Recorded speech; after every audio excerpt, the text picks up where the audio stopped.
Hello दोस्तों, नमस्ते, प्रणाम, जय श्री राम जी। आप सबके स्वागत करती हूँ अपना यूट्यूब चैनल में। तो आज मैं बहुत ही प्यारा सोहर गीत लेकर आई हूँ। आप लोग जरूर सुनिएगा, अच्छा लगेगा तो लाइक कर देना। शुरू से लेकर अंत तक सुनिएगा इस हमारे सोहर गीत को।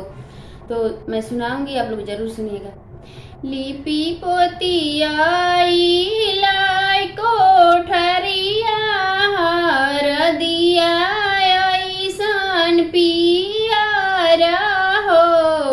लिपि पोती आई लाई कोठरिया, हर दिया ऐसन पियारा हो। ये सासु बरी जीना अपनी बेटउआली पलय घरवा धांगिले। ए सासु बरी जीना अपनी हो बेटउआली पल घरवा धांगिले। तसवै खेलत तू आगर बहुत गुण के आगर हो।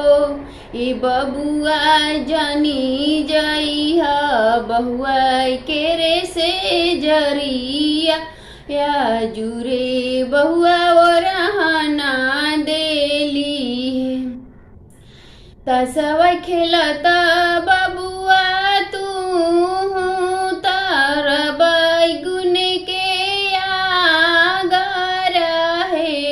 ए बबुआ जनी जइहा बहुआ के हो से जरिया, बहुआ अजुओ रहनवा देहली हो। बोलियत आमा बोलेलू बोला ही ना पावेलू हो। आमा बरा हो बरिस के छोकड़िया छोड़त मोहवा लागेला है।